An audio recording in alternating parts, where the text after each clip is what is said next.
ज्यांच्या कुशीतून स्वराज्याचं देखणं स्वप्न निर्माण झालं त्या राजमाता मासाहेब जिजाऊंची आज जयंती। भारतीय धर्मसंस्कृतीची पताका ज्यांनी अमेरिकेच्या शिकागोमध्ये फडकावली त्या स्वामी विवेकानंदांची जयंती। या दोहोंना अभिवादन करतो। मासाहेब जिजाऊंच्या संस्कारांचा वसा आणि वारसा घेतो। कार्यरत असलेली जिजाऊ सामाजिक आणि शैक्षणिक संस्था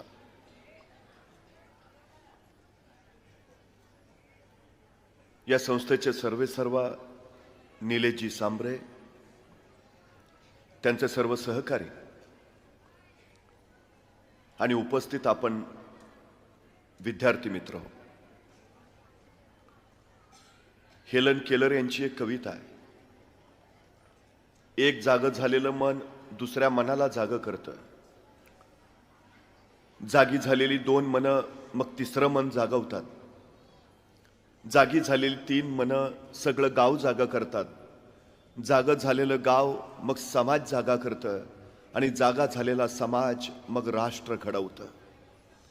निलेश सांबरेजी नावाचं एक जाग झालेलं मन ज्या मनानं बघता बघता असंख्य मन घडवली आणि ही मन उद्याच्या प्रत्येक क्षेत्राप्रांतातली कुठली रण जिंकण्यासाठी सिद्ध केली, हे त्यांचं सगळ्यात मोठं कर्तृत्व आहे। खरं तर असा एखादा सोहळा बघितला की मला माझ्या महाविद्यालयातले दिवस आठवतात। एके दिवशी मी माझ्या महाविद्यालयात गेलो त्यावेळी माझा एक मित्र मला भेटला। म्हटला, तुला कळलं का? म्हटलं काय? म्हटलं, कॉलेजमध्ये आज माझा सत्कार आहे।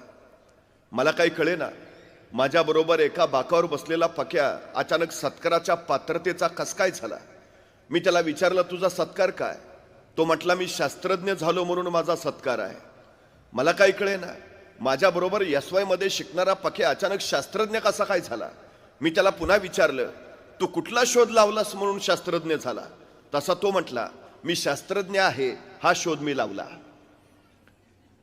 पण आता महाविद्यालयात सत्काराची तयारी चालू होती त्यामुळे विश्वास ठेवणं भाग होतं। त्याला मी खोदून विचारलं, बाबा तू कुठला शोध लावलास, तू शास्त्रज्ञ कसा झाला? त्यावर तुम्हाला म्हणाला, माझं नाव काय? म्हटलं पक्या। पक्याचं उलट काय? म्हटलं कॅप। कॅप इंग्रजी शब्द आहे, त्याला मराठीत काय म्हणतात? म्हटलं टोपी। टोपीचं उलट काय? म्हटलं पिटो। पिटो हिंदी शब्द आहे, त्याला मराठीत काय म्हणतात? म्हटलं मारा। माराचं उलट काय? म्हटलं रामा। रामा म्हणजे श्रीराम, ते कोण? म्हटलं देव। देवचं उलट काय? म्हटलं वदे। वदे संस्कृत शब्द आहे, त्याला मराठीत काय म्हणतात? म्हटलं बोले। आणि बोलेचं उलट काय? म्हटलं लेबो। तर लेबो हे शास्त्रज्ञाचं नाव आहे आणि ते माझ्या नावापासून सुरू झालंय म्हणून मी शास्त्रज्ञ आहे।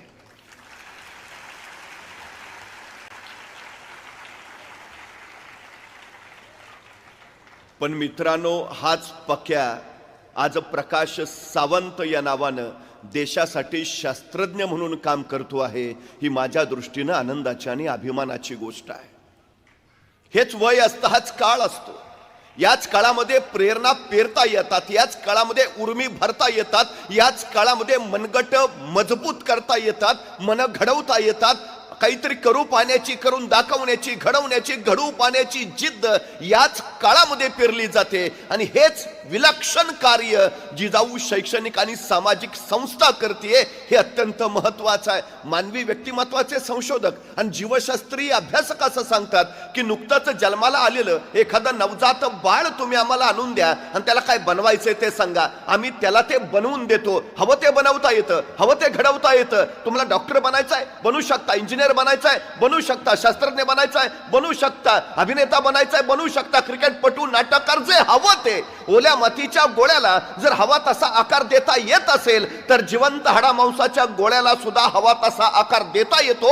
फक्त माती ओली हवी आणि वय संस्कारक्षम हवं। योग्य वेळी जर योग्य ते मिळालं तर माणसं हवी तशी घडवता येतात। हा या निसर्गाचा सगळ्यात मोठा सिद्धांत आहे। मी निलेशजी सांबरे यांचं कौतुक यासाठी करतो की आपण या विद्यार्थ्यांना योग्य वेळी योग्य ते देत आहात। हे सगळ्यात आणि सगळ्यात महत्वाचं। खरं तर वर्तमानपत्रामध्ये एक जाहिरात आली होती. ही जाहिरात फोटोग्राफरांसाठी होती आणि त्या जाहिरातीमध्ये असं लिहिलं होतं की अत्यंत निरागस, अत्यंत निर्मळ, ज्याच्या चेहऱ्यावर कुठल्याही वाईट भावनांचा लवलेश नाही, अशा एखाद्या निरागस चेहऱ्याचा फोटो काढून स्पर्धेला पाठवून द्या. एक फोटोग्राफर विचार करत बसला, निरागस चेहरा, निर्मळ चेहरा, ज्याच्या चेहऱ्यावर वाईट भाव नाही असा चेहरा, अरे शोधायचा कुठलं? सगळी माणसांचे चेहरे बघितले तर विस्कटलेले, खुनशी, क्रूर, दुसऱ्याचं वाईट चिंतणारे, अशा या काळात अत्यंत निरागस चेहरा आपल्याला मिळणार कुठून? त्या फोटोग्राफरने विचार केला आणि काही लक्षात आल्यावर त्यानं समजलं की नुकतंच जन्माला आलेलं एखादं नवजात बाळ असेल, निरागस असतं, निर्मळ असतं, त्याच्या चेहऱ्यावर वाईट भावनांचा लवलेशही नसतो, अशा नुकत्याच जन्माला आलेल्या निरागस बाळाचा फोटो काढून स्पर्धेला पाठवूया. त्या फोटोग्राफरनं अशा मुलाचा फोटो काढला, स्पर्धेला पाठवला, त्याला पहिल्या क्रमांकाचं बक्षीस मिळालं. या घटनेनंतर 25 वर्ष उलटली. 25 वर्षानंतर वृत्तपत्रामध्ये पुन्हा एक जाहिरात आली की अत्यंत क्रूर, अत्यंत हिंस्त्र, ज्याच्या चेहऱ्यावर फक्त वाईट आणि वाईट भावनांचंच दर्शन घडतंय, अशा एखाद्या वाईट चेहऱ्याचा फोटो काढून स्पर्धेला पाठवा.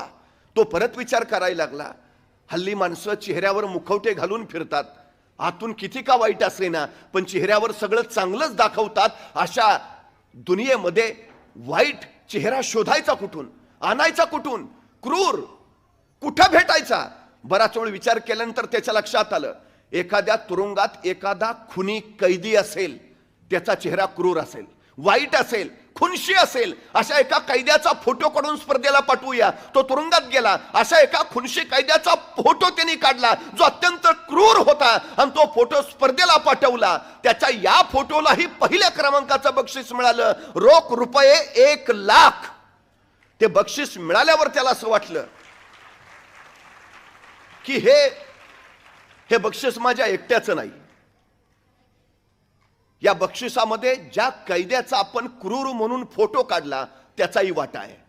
या बक्षिसातली काही रक्कम आपण त्या तुरुंगातल्या कैद्याला नेऊन दिली पाहिजे. त्या फोटोग्राफरनं आपल्या बक्षिसातले 50,000 घेतले आणि तुरुंगात तो त्या कैद्याला भेटायला गेला. त्याला म्हणाला, तुझा फोटो काढून मला हे बक्षीस मिळालं, त्यातली ही निम्मी रक्कम याच्यावर तुझा अधिकार आहे, मी तुला द्यायला आलोय. त्यावेळी तो तुरुंगातला कैदी म्हणाला, 25 वर्षापूर्वी ज्यावेळी तू माझा अत्यंत निरागस निर्मळ म्हणून फोटो काढलास, त्यावेळी जर हे काम तू केलं असतंस तर त्याच निरागस बाळाचा आज अत्यंत क्रूर म्हणून फोटो काढायची वेळ तुझ्यावर आली नसती. त्याला त्या काळात जे हवं होतं ते मिळालं नाही, त्याच्यावर संस्कार करणारं कुणी भेटलं नाही, त्याला शिकवणारं कुणी आसपास दिसलं नाही, त्याला जगण्यासाठी पैशाची गरज होती त्यावेळी त्याला कुशीत कुणी घेतलं नाही. आणि जगण्यासाठी जगण्याची लढाई करत, संघर्ष करत तो चुकीच्या मार्गावर गेला, वाईट झाला, खुनी ठरला, कैदी झाला. तो कैदी सांगतोय, मला योग्य वेळी जर योग्य ते मार्गदर्शन, संस्कार जे हवं ते मिळालं असतं तर माझा आज तुरुंगात कैदी म्हणून फोटो काढायची वेळ तुझ्यावर आली नसती. समरे साहेब, आपण किती मोठं काम करताय आपल्याला माहिती नाही. आपण फक्त मुलं शिक्षित करतात असं नव्हे, आपण समाज घडवत आहात. या मुलांच्या वाट्याला योग्य वेळी योग्य ते देत आहात. जी यातली मुलं कुणी कलेक्टर होईल, कुणी पोलीस प्रमुख होतील, कुणी तहसीलदार होतील, कुणी डॉक्टर होतील, कुणी इंजिनियर होतील, हे जसं आज आम्ही अभिमानानं सांगू शकतो, कदाचित ज्या भागामध्ये तुम्ही काम करत आहात त्या भागामध्ये जर जिजाऊ शैक्षणिक सामाजिक संस्था नसती तर कदाचित त्याच भागातली काही पोरं तुम्हाला तुरुंगात दिसली असती आणि ती सांगत असते, जर आमच्या वाट्याला ही संस्था आली असती तर आज आम्ही असे घडले नसतो. समाजातलं हे सगळ्यात महत्वाचं कार्य आहे. सगळ्यात वेळ फार महत्वाची असते, फार महत्वाची. पण काही लोकांचा वेळ सरत नाही आणि काही लोकांना वेळ पुरत नाही. वेळ साठवता येत नाही, वेळ गोठवता येत नाही, वेळ वाचवता येत नाही, वेळ घड्याळ बंद करून थांबवताही येत नाही. तो त्याच्या गतीनं चालत राहतो. ज्याला वेळेचं मोल आणि महत्त्व कळालं, ज्यांनी क्षण पकडला, त्या क्षणाची ज्याला संधी करता आली, संधीचं ज्याला सोनं बनवता आलं, त्याला आयुष्य घडवता आलं, ही सगळ्यात मोठी वस्तुस्थिती आहे. आपल्या पोरांना पहिली गोष्ट जर समजावून सांगायची असेल तर त्याला त्याच्या आयुष्याचं मोल समजावून सांगा. त्याला त्याच्या आयुष्यातल्या प्रत्येक क्षणाचं, वेळेचं महत्त्व समजावून सांगा. प्रत्येकाला सारखाच वेळ मिळतो असं नाही. निलेशजी समरेंनी प्रचंड मोठं वैभव उभा केलंय, हा मग करणारच, त्यांना दिवसाचे 48 तास मिळतात. आपण सामान्य माणसं, आपल्याला 24च तास असतात. नाही हो, ते मोठे झाले कारण त्यांना 48 तास, आम्ही मागं राहिलो कारण आम्हाला 24 तास नाही. प्रत्येकाला 24 तासच मिळतात, पण मिळालेल्या वेळेचा कोण कसा किती अचूक वापर करतो याच्यावर त्याचं यश ठरतं. ही सगळ्यात महत्वाची गोष्ट आहे. आमच्या मुलांना सांगा की तुझ्या वाट्याला आलेला प्रत्येक क्षण, त्याचा अचूक वापर तुला जगण्यासाठी करता आला पाहिजे, स्वतःला घडवण्यासाठी करता आला पाहिजे. 5 वर्षाचं महत्त्व जर तुम्हाला माहिती करून घ्यायचं असेल तर निवडणुकीत पराभूत झालेल्या एखाद्या उमेदवाराला विचारा, 5 वर्ष किती महत्त्वाची. तो सांगेल तुम्हाला 5 वर्षाचं महत्त्व. 1 वर्षाचं महत्त्व जर तुम्हाला माहिती करून घ्यायचं असेल तर नोकरीनं मिळालेल्या एखाद्या बेरोजगार युवकाला विचारा, 1 वर्ष किती महत्त्वाचं. तो महिन्याच्या पगाराचा आकडा काढेल, वर्षाचा हिशोब मांडेल आणि सांगेल माझं वर्षाचं एवढं नुकसान झालं, त्यावेळी कळेल आम्हाला 1 वर्ष किती महत्त्वाचं. 1 महिन्याचं महत्त्व जर तुम्हाला माहिती करून घ्यायचं असेल तर मातृत्वाच्या वाटेवर असणाऱ्या एखाद्या स्त्रीला विचारा, 9 महिन्यातला 1 महिना सुद्धा किती महत्त्वाचा. मग कळेल आम्हाला 1 महिन्याचं महत्त्व. 1 आठवड्याचं महत्त्व जर तुम्हाला माहिती करून घ्यायचं असेल तर एखाद्या साप्ताहिकाच्या संपादकाला विचारा, 1 आठवडा किती महत्त्वाचा. तो सांगेल तुम्हाला 1 आठवड्याचं महत्त्व. 1 दिवसाचं महत्त्व जर तुम्हाला माहिती करून घ्यायचं असेल तर मजुरीनं मिळालेल्या एखाद्या मजुराला विचारा, तो सांगेल मजुरी अभावी ज्यावेळी खोपट्यातली चूल पेटत नाही आणि चुलीतली आग ज्यावेळी पोटात पेटते त्यावेळी कळतं 1 दिवसाचं महत्त्व. 1 तासाचं महत्त्व जर तुम्हाला माहिती करून घ्यायचं असेल तर जगदेत्या अलेक्झांडरला जाऊन विचारा. जगाचा बादशाह होता, जगाचा सम्राट होता, पण मृत्यू शय्येवर पडला होता आणि आपल्या वैद्याकडे केविल वाणी प्रार्थना करत होता की फक्त एक तास मला जगवा, फक्त 1 तास. त्या जगदेत्या अलेक्झांडरला जाऊन विचारा, 1 तास किती महत्वाचा. 1 मिनिटाचं महत्व जर तुम्हाला माहिती करून घ्यायचं असेल तर अमेरिकेच्या वर्ल्ड ट्रेड सेंटरवर ज्यावेळी विमान हल्ला झाला, तो विमान हल्ला होण्यापूर्वी त्या इमारतीतनं फक्त 1 मिनिट आधी सुरक्षित बाहेर पडलेल्या एखाद्या इस्माला विचारा, 1 मिनिट किती महत्वाचा. आणि 1 सेकंदाचं महत्व जर तुम्हाला माहिती करून घ्यायचं असेल तर ऑलिम्पिकमध्ये फक्त 1 सेकंदासाठी सुवर्ण पदक हुकलेल्या एखाद्या धावपटूला विचारा, 1 सेकंद किती महत्वाचा. अरे मग सेकंदा, मिनिटा, तासा, दिवसाचं मोल जर एवढं असेल तर आमच्या वाट्याला आलेल्या आयुष्याचं मोल किती, हे ज्या दिवशी आम्हाला कळेल त्या दिवशी आम्हाला जगणं आणि आमचं आयुष्यातलं भविष्य उमजेल. ही सगळ्यात आणि सगळ्यात महत्वाची गोष्ट आहे. सगळ्यात महत्वाची. आपलं ध्येय ठरवा, आत्ताच ठरवा. जितक्या लवकर ठरवाल तितके अधिक उंचीवर जाल, जितका उशीर कराल तितके मागे मागे राहाल. पहिली गोष्ट पटकन निर्णय घ्या. आमची अडचण काय माहिती आहे? इंग्रजांनी 150 वर्ष आमच्यावर राज्य केलं. त्यांना मालक बनून राहायचं होतं, आम्हाला गुलाम बनवायचं होतं. म्हणून मॅकॅलोने जी शिक्षण पद्धती बनवली तीच मुळात गुलाम बनवणारी. या शिक्षण पद्धतीमध्ये निर्णय क्षमता नावाचा प्रकारच अस्तित्वात नाही. आमची मुलं निर्णय घेऊ शकत नाहीत. आमच्याकडे निर्णय कसा घ्यावा याचं नियोजन, शिक्षण दिलंच जात नाही. ही आमची सगळ्यात मोठी अडचण आहे, सगळ्यात मोठी. ही निर्णय क्षमता आमच्या पोरांच्यात पेरायला सांगा. सगळ्यात महत्वाची गोष्ट, निर्णय क्षमता रुजवायला शिकवा. याचं कारण असं, जी माणसं पटकन निर्णय घेतात ती माणसं पटकन पुढे जातात. जी माणसं निर्णय घेण्यासाठी प्रचंड वेळ लावतात ती मागं मागं मागं राहतात. हा सगळ्यात मोठा वस्तुपाठ आहे. पोरांना सांगा, निर्णय का नाही घेत तर निर्णय चुकला तर याची भीती प्रत्येकाच्या मनात असते. यश आणि आपण यांच्यामध्ये फक्त भीती उभा असते, दुसरं कुणीही उभा नसतं. हे पहिलं लक्षात ठेवा. आणि भीतीवर विजय मिळवायचा एकच मार्ग आहे, तिच्यावर सरळ आक्रमण करा. बचावाचा सर्वोत्तम पर्याय आक्रमण, बस. दुसरा प्रकारच अस्तित्वात नाही. कसली भीती आहे? बरं, ही अडचण सुद्धा हल्ली काय आहे माहिती आहे? आमची लोक निर्णय का घेत नाहीत? भीती, सतत भीती. ही भीती कुठून येते? ही आमच्या मनात ठसवली जाते. अजूनही मराठी माणसाला व्यापार जमत नाही, मराठी माणूस उद्योग करू शकत नाही, मराठी माणूस एकत्र येत नाही. ह्या संकल्पनाने जन्म घेतला कुठून? भीतीतून. कुठून आली ही भीती? ही निर्माण केली गेली जाणीवपूर्वक. आमच्या पोरांचं तसंच आहे. मला जमेल का, करेन का, होईल का, त्याला स्वतःवर विश्वास नाही का, कारण त्याच्या क्षमतांची त्याला ओळख नाही का, कारण त्याला काय करायचं हेच कळत नाही का, कारण त्याला स्वतःचा निर्णयच घेता येत नाही. त्याच्यातली सगळ्यात मोठी अडचण आहे. सगळ्यात.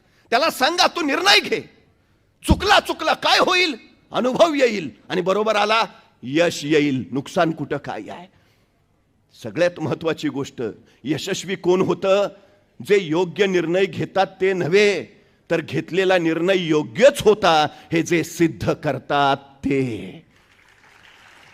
होऊ दे काय व्हायचंय ते, भीतीवर सरळ आक्रमण करा. आणि आम्ही लक्षात घेतली पाहिजे कशी घडतात तो मुलं. आमच्या घरात एखादं लहान रांगणारं मूल असतं. आई स्वयंपाक करत असते, आईचं लक्ष नाही ते पाहतं आणि ते रांगणारं पोर अंधाराच्या दिशेनं झेपावतं. अचानक आईचं लक्ष जातं आणि आई तिथूनच ओरडते, ए नको जाऊ, अंधारात भाऊ असतो, नाही जायचं. ते पोर तिथंच थबकतं. आई परत स्वयंपाकाला लागते. आईचं लक्ष नाही बघून ते पोर परत अंधाराकडे झेपावतं. त्याला कुतूहल आहे, उजेडात काय आहे त्याला कळतंय, अंधारात काय आहे त्याचं कुतूहल आहे, ते झेपावतं. धाडस जन्मजात त्याच्यात आहेच. तुम्ही कधी बघा, मोठा माणूस ज्वाळा कधीच हातात धरणार नाही, पण लहान मुलं कुठलाही विचार न करता जाळ हातात धरतात, कारण धाडस नैसर्गिक आहेच त्याच्यात. आईचं ऐकून ते परत थबकतं, पण परत आई स्वयंपाकाला लागते आणि आईचं लक्ष नाही बघून ते रांगणारं पोर परत अंधाराकडे झेपावतं. मग मात्र आई पाहते, संतापते, उठते, त्या पोराला उचलते आणि लांब नेऊन ठेवते. सांगते, सांगितलं ना नाही जायचं, अंधारात भाऊ असतो, नाही जायचं. त्या मुलाच्या अर्धजागृत मनावर कायमचा संस्कार होतो, अंधारात भाऊ असतो. पट्ट्या पुढं 2 पोरांचा बाप झाला तरी अंधारात जात नाही. मला सांगा, एवढ्या संख्येनं तुम्ही बसलाय, कधी कुणी भाऊ बघितलाय का? मग नसलेला भाऊ का डोक्यात घेता? जो अस्तित्वातच नाही, जी भीती, जो प्रकारच नाही, ते कशाला डोक्यात रुजवता? गणित नाही अवघड आहे रे, कुणी